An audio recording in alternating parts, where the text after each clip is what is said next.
Hey, what's up everybody? It's your boy Proftrof. Jeez. And we're back.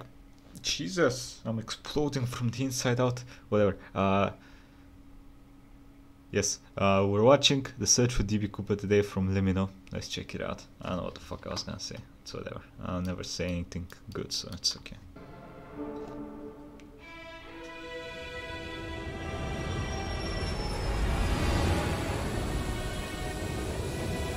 No more coffee. So, okay. Quick lore check. What I know about DB Cooper, I don't know shit. Besides that he robbed the bank, escaped somehow and got the money and no one knows where he is or what he's doing. They're not sure if he got the money or some shit like that. How do I know this? I watched Prison Break. Okay, I watched Prison Break.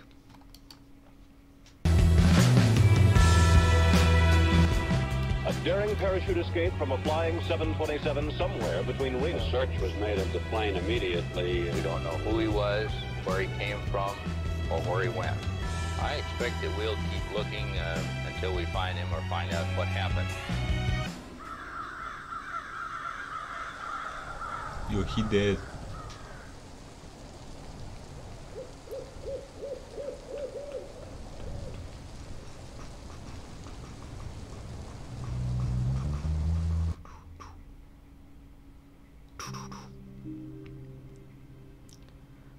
In the afternoon of November the 24th, 1971, a middle-aged man carrying a briefcase walked into Portland International Airport and purchased a one-way ticket to Seattle, Washington. The man identified himself as Dan Cooper, and along with 36 other passengers and a crew of 6, he soon boarded Northwest Airlines Flight 305. Once aboard, Cooper made himself comfortable in the middle of the last row of seats on the right side of the cabin. He ordered a drink and had a smoke, because this was the 70s. Okay. Once the flight was cleared for departure, Cooper turned around and handed an envelope to flight attendant Florence Schaffner. Inside the envelope was a note featuring a handwritten message stating he had a bomb. Schaffner reluctantly sat down beside him and glimpsed what appeared to be 8 sticks of dynamite inside his briefcase. Cooper's demands were quite simple. He wanted $200,000 in cash and 4 parachutes. He also demanded a fuel truck to stand ready to refuel the aircraft once they landed in Seattle. Should they fail to comply with his demands, he threatened to, quote, do the job. Once the flight was airborne, Schaffner went to inform the cockpit crew, while another flight attendant by the name of Tina Mccoy remained by Cooper's side. By using a telephone in the rear of the cabin, Mccoy acted as an intermediary between Cooper and the rest of the flight crew for the remainder of the hijacking. For the next hour and a half, Flight 305 maintained a holding pattern near Seattle, while local and federal authorities scrambled to procure the ransom as well as the 4 parachutes. 10,000 $20 bills were collected from a local bank. Okay, I assume that searching people before they got on an airplane during the 80s, 70s, whatever, was not that good. How the fuck do you miss a fucking bomb? Okay, dynamite. The owner of a nearby you know, skydiving red thing school that go boom. supplied the chutes. At 5:45 p.m., more than 2 hours past its scheduled arrival, Flight 305 finally touched down in Seattle. Okay. By this point, it was well after sunset, and the aircraft was brought to a remote section of the tarmac. Once the flight came to a stop, both the ransom and the parachutes were handed over to Mccoy, who then brought them back aboard. In exchange, Cooper permitted 2 of the flight attendants as well as all the passengers to disembark, many of whom had not yet realized the flight had been hijacked. With the ransom paid and only 4 crew members remaining on board, Cooper told Mccoy to inform the captain that he wanted to fly to Mexico City. They were to fly with the landing gear down, the flaps at 15 degrees and below 10,000 feet. The lights in the cabin were to be switched off, and the aft stairway, which opens from the underbelly of the fuselage, was to remain extended.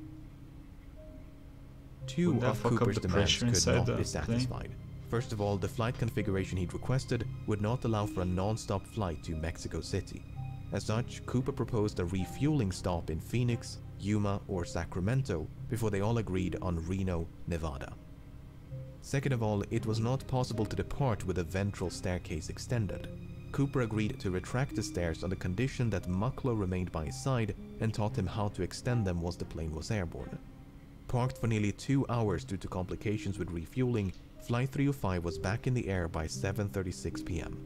Less than 5 minutes after takeoff, Cooper told Mccoy to head for the cockpit and that from this point onwards, he was not to be disturbed. The last time she saw Cooper, he was standing in the middle of the aisle as if though he was preparing to jump. Mccoy joined the rest of the crew, locked the cockpit door behind her, and some 3 hours later, Flight 305 safely landed in Reno. Once the flight came to a stop, the crew carefully ventured into the rear of the cabin, but there was no sign of Cooper nor the bomb. The aft stairway had been extended mid-flight and was slightly damaged upon landing. It seemed there was only one explanation for the hijacker's absence. At some point between Seattle and Reno, Cooper had strapped on a parachute, walked down the stairs, and leaped into the dark of night. Okay. So he yoinked 200k. As soon as it became clear that Cooper was no longer on board, dozens of FBI agents converged upon the aircraft, only to discover a disappointing amount of physical evidence. A black clip-on tie, 8 cigarette butts, and 2 of the 4 parachutes were all that Cooper left behind. Evidently, he'd brought the ransom and briefcase along with him. In interviews conducted on the night of the hijacking, Cooper was described by the crew and passengers as a white male with brown eyes and dark hair. He appeared to be in his mid-40s and wore a dark trench coat, a dark suit, a white shirt, a black tie, and dark shoes. Soon after boarding, he'd also donned a pair of sunglasses. Based on this description, the FBI produced the first of several composite sketches. Before they could mount a search, however, the FBI had to figure out when Cooper abandoned ship. But that was easier said than done. None of the 4 crew members witnessed Cooper jumping from the plane, nor did the pilots of 2 fighter jets which escorted the flight between Seattle and Reno, which is not all too surprising given it was the middle of the night. Although the flight crew did report something odd, the last communication with the hijacker occurred at approximately 8:05 p.m. when the crew used the intercom to offer assistance, which Cooper declined. Within the next 10 minutes, the crew experienced what they described as an oscillation or vibration of the aircraft. At the time, the crew... Hey, okay, we back. Sorry about that, everybody, we had a disturbance in the force. Suspected it might have been produced by Cooper's jump, and a subsequent recreation of the hijacking supported that conclusion. Okay, so that took care of the when, but what about the where? While Cooper was very explicit about the flight's configuration and destination, he never specified any kind of route. In fact, Cooper grew so impatient with the slow refueling in Seattle that he dismissed the captain's request to file a flight plan and simply told him to, quote, get the show on the road. As such, the captain chose to fly along an airway known as Victor 23 without any input from Cooper. By using Victor 23 as a guide, authorities estimated the most probable location of the flight at the approximated time of the jump was about 40 kilometers north of Portland. And so, at the break of dawn, the FBI mounted an impressive search operation using helicopters, airplanes, and ground troops. Jeez, they were not fucking around. Even if the estimated bailout point was accurate, Cooper's eventual landing or drop zone was far more difficult to pinpoint. The loosely defined search area covered a vast stretch of mountainous wilderness occluded by a dense forest, so it was truly like finding a needle in a haystack. Apart from the difficult terrain, the search was further complicated by low temperatures and inclement weather, which persisted for days. Despite their best efforts, authorities never managed to find a single trace of Cooper, nor the items he'd brought along with him. Wow.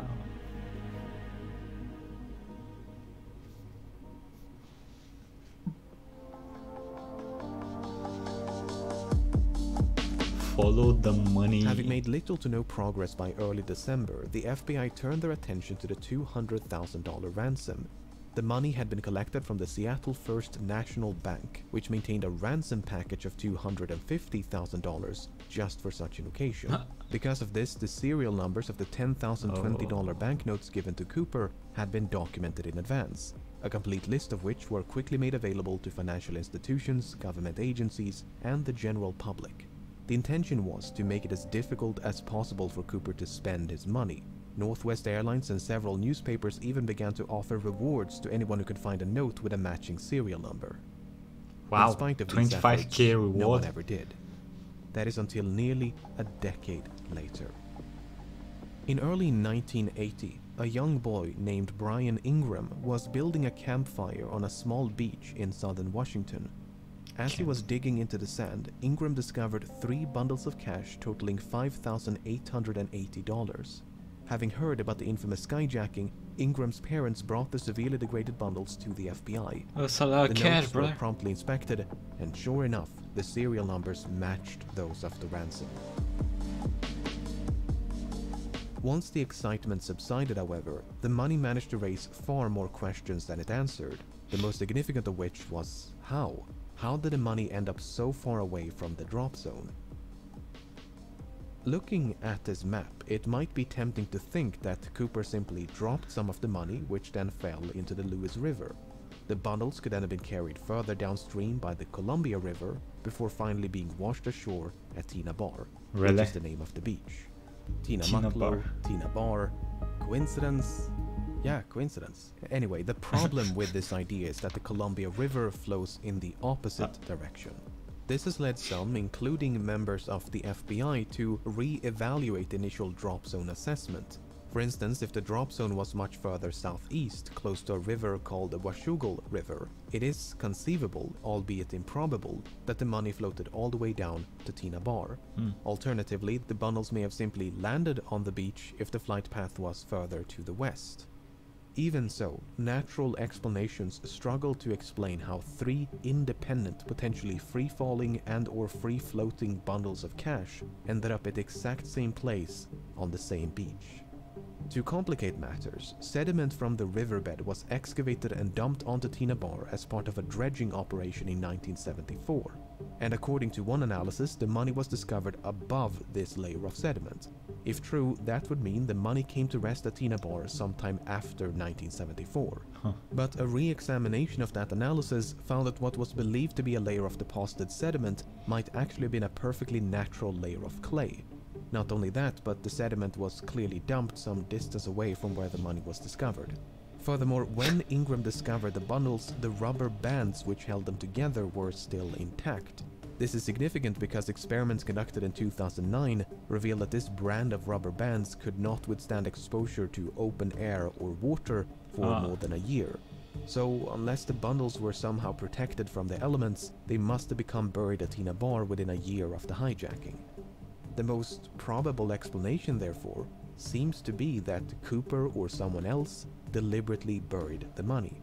Did Cooper survive and bury the money himself? Did someone else bury the money after stumbling upon Cooper's remains? If there is an explanation which does not require human intervention, it's managed to elude investigators for decades. Suffice it to say, this is a mystery within a mystery. Since Ingram's discovery in 1980, both Tina Bar and the grounds around the Washougal River have been subjected to numerous searches, but to date, there's been no sign of Cooper, nor the rest of the money.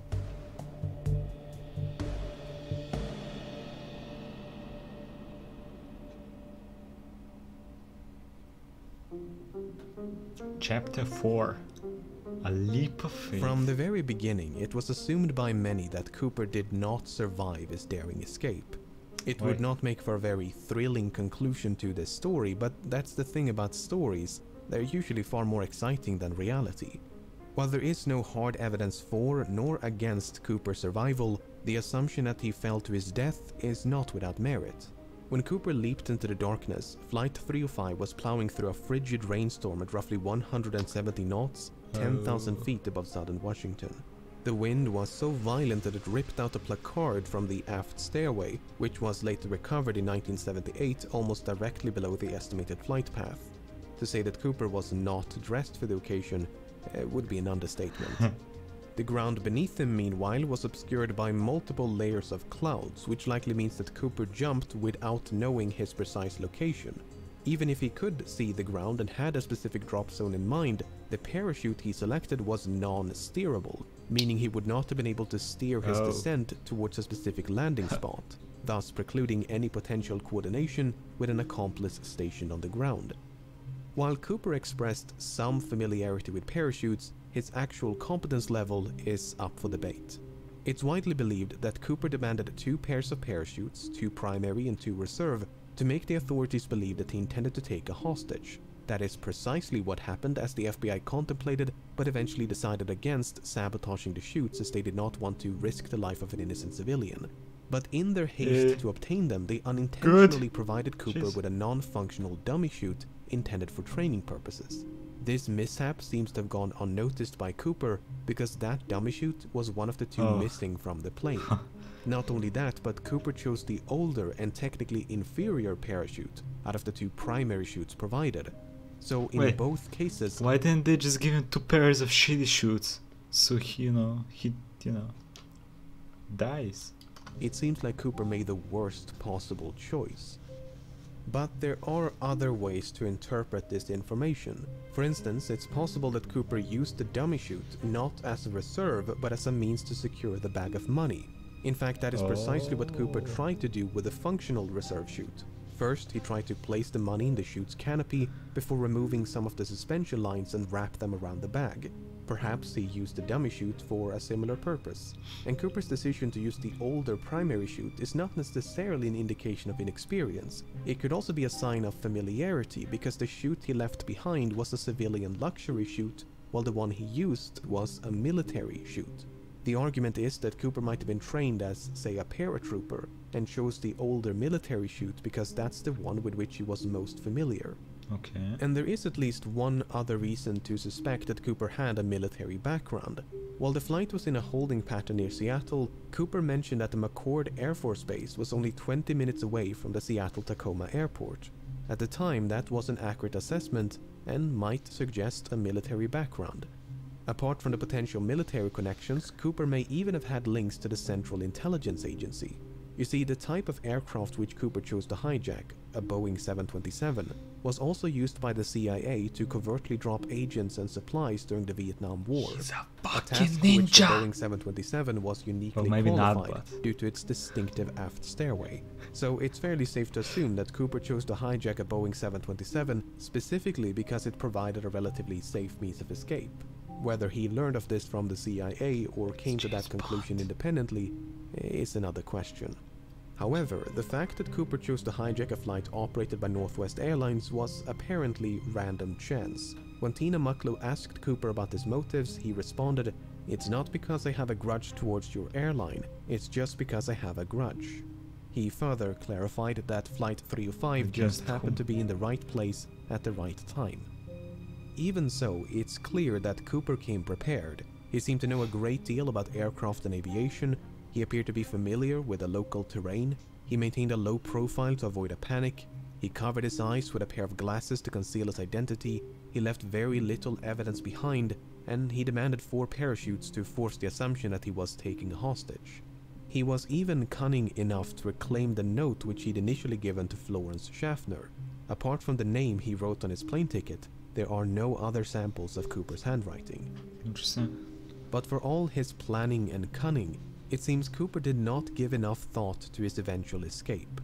Not only did he fail to specify a route, but he was forced to make a last-minute destination change from Mexico City to Reno. He could have demanded more appropriate parachuting equipment like a pair of boots, a helmet, or jumpsuit. He could even have specified the ransom to be delivered in larger denominations to make it lighter and less cumbersome to carry. Presuming he did survive the fall and made it safely to the ground, he may then have had to make his way through a dense, partially snow-covered forest in nothing but loafers and a trench coat in late November. I get the distinct impression that Cooper's escape was much more of a leap of faith than a carefully executed jump. On the other hand, authorities never received a missing persons report matching the description of Cooper in the wake of the hijacking. Maybe he knows something we don't. This might suggest that Cooper did survive, and that he swiftly and quietly resumed his normal routine. He's a fucking ninja. Furthermore, other hijackers have performed similar stunts, and many of them did survive, even if they were quickly apprehended. Finally, the simplest explanation for how 3 bundles of cash ended up at Tina Bar is human intervention. At the end of the day, most of this is based on nothing but supposition. Without any concrete evidence of Cooper's demise, it leaves the door wide open to the far more exciting proposition that he did, in fact, He's survive. an air pirate. That's pretty cool. the suspects. By the time the press got wind of the hijacking, the FBI had already begun to investigate a few potential suspects. Really? Among them was a man in Portland with initials DB and surname Cooper. This Cooper was quickly eliminated as a suspect, but due to a mix-up by the press, the name Dan Cooper was confused for DB Cooper, and the rest is history. While Dan Cooper is most likely a pseudonym, there is a comic book series of the same name. The comic is written in French and centers around a Canadian pilot named Dan Cooper.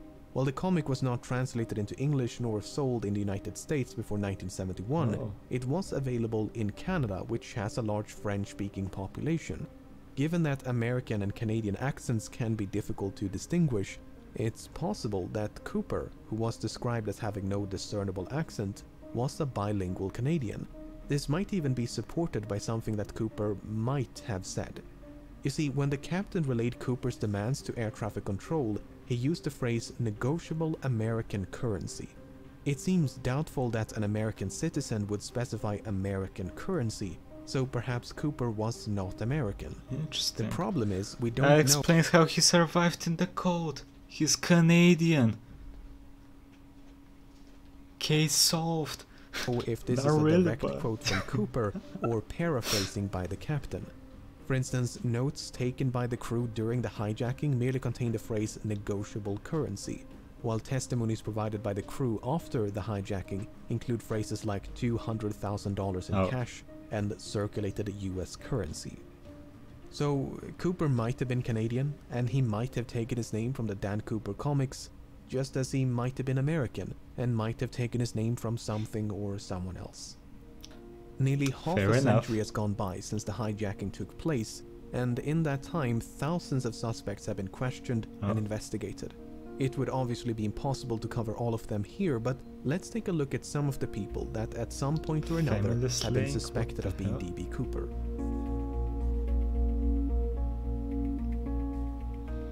Robert Rackstraw first became a suspect in 1978, and on the surface he seems like a solid candidate. He was a decorated army paratrooper and helicopter pilot. He had experience with explosives. He had an extensive criminal record. He had an uncle named John Cooper who was an avid skydiver. He was expelled from the army only months before the hijacking, which might suggest a motive. After all, the hijacker did say he had a grudge. When confronted by journalists and private investigators, Rackstraw would neither confirm nor outright deny that he was DB Cooper. Instead, he'd say things like, "I could have been," or "I would not discount myself." On the other hand, Rackstraw had light-colored eyes, which Cooper did not. More significantly, Rackstraw was only 28 years of age at the time of the hijacking. This is well outside the range of ages reported by the crew and passengers, most of whom believed Cooper was in his mid-40s. Interesting. Kenneth Christensen first became a suspect in 2003 when his brother noticed certain parallels between him and Cooper. Wait. Christensen had briefly... His snitch? You snitch motherfucker. ...served as a paratrooper in World War II, and since 1953 he'd worked for Northwest Airlines as both a mechanic and a flight attendant.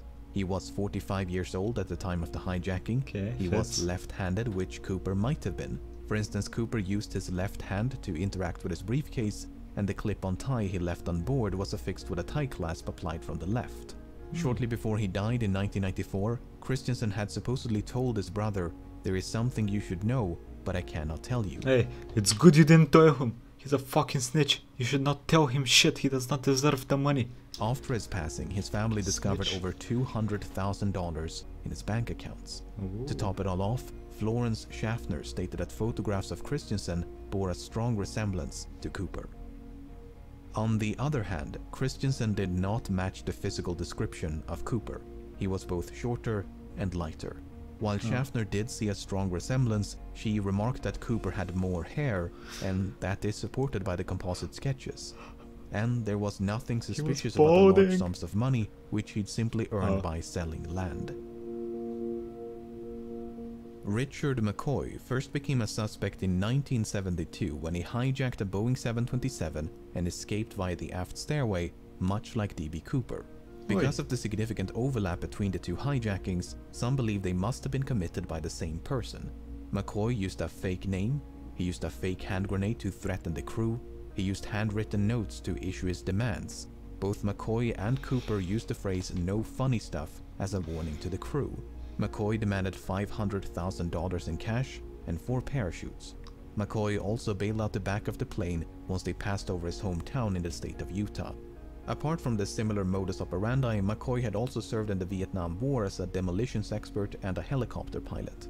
McCoy did actually survive the fall and managed to evade authorities for 2 full days before he was apprehended and sentenced to 20 years, 15 Before years, his death 2 in full days. 1974, McCoy refused to confirm or deny that he was D.B. Cooper. On the other hand, McCoy was an avid recreational skydiver and even came prepared with a skydiving helmet and jumpsuit. He gave very specific instructions about the flight path. In addition to the fake hand grenade, McCoy also used an unloaded handgun to threaten the crew. He failed to retrieve one of the notes he'd given to a flight attendant. He was only 29 years of age at the time of the hijacking, and all 3 flight attendants were quite certain that McCoy was not Cooper. While there are meaningful parallels between these 2 cases, McCoy might simply have been a copycat who'd read about D.B. Cooper in the news. Okay. Dwayne Webber first became a suspect in 1995 when my boy looked like he has fucking... With those years he can fly away. No wonder he survived and went... No one found him. He flew away from the scene of the crime with those years. Shortly before his death, he supposedly told his wife, "I've got a secret to tell you. I am Dan Cooper." Following his deathbed confession, Webber's widow recalled a number of fascinating details. She claims to have found a bank bag resembling the one used in the hijacking. She claims Webber had sustained a knee injury after jumping out of a plane. Webber supposedly had a nightmare about leaving his fingerprints on the aft stairs. And a year before the money was discovered at Tina Bar, Webber had allegedly paid a quick visit to the same location. In addition, Webber was a World War II veteran, he had an extensive criminal record, he'd matched the physical description, and he was 47 years old in 1971. Okay. On the other hand, Webber's fingerprints did not match any of the prints collected from Flight 305. Although, to be fair, there's no way to know if any of those prints actually belonged to Cooper. Furthermore, Webber's DNA did not match a DNA sample collected from the tie clasp. But once again, there's no way to know if the DNA on the tie clasp actually came from the hijacker and not someone else. What's so frustrating is that the FBI likely had a much better source of DNA at one point. If you recall, 8 cigarette butts were collected from the scene, and there's a good chance they were all suffused with Cooper's DNA. Okay. The problem is, that evidence was lost at some point, and has not turned up since. How do you lose it? William Smith first became a suspect in 2018. Smith served in the Navy during World War II and likely had some experience with parachuting. Cute shit, He was 43 years old at the time of the hijacking. He had dark brown eyes. He matched the physical description. He shared a certain likeness with the composite sketches, especially this speculative sketch of an older D.B. Cooper. A student named Ira Daniel Cooper, who was killed in World War II, attended the same high school as Smith. Smith worked as a yardmaster for a railroad company for most of his life, but in 1970 the company filed for bankruptcy. As a consequence, Smith lost his pension, which might suggest a motive. He could, for instance, have developed a grudge towards the airline industry for their role in bringing about the downfall of the rail transportation industry. It's further speculated that Smith could have used his knowledge of railroad networks to hop on a train and escape undetected. On the other hand, Smith spent his entire life in the northeastern United States. Given that the hijacking occurred on the other side of the country and was committed by someone who at least appeared to be familiar with the local terrain, Smith is not the most ideal candidate. However, the fact that Smith worked as a yardmaster is interesting. You see, the tie that Cooper left behind was recently examined using an electron microscope, which uncovered various metallic particles. Some of these particles, especially pure titanium, were quite rare in 1971. This might suggest that Cooper worked as a manager at some sort of chemical or metallurgical facility, or possibly a rail yard.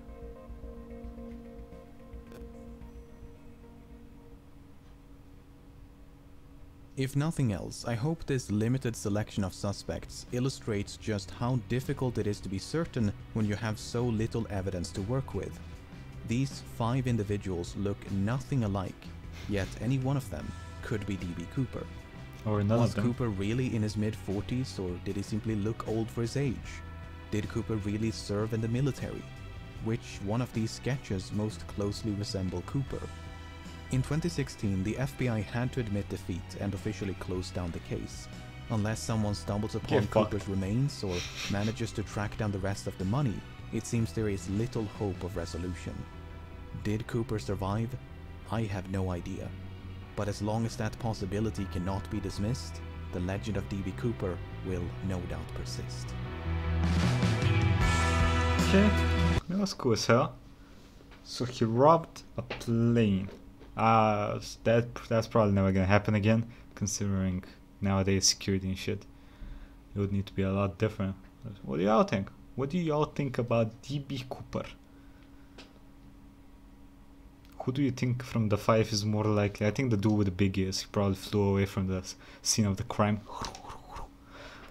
Anyway, enough of that. Enough of that. This was the search of DB Cooper by LEMMiNO. Like, comment, subscribe, and I'll see you next time, everybody. Have a nice fucking day.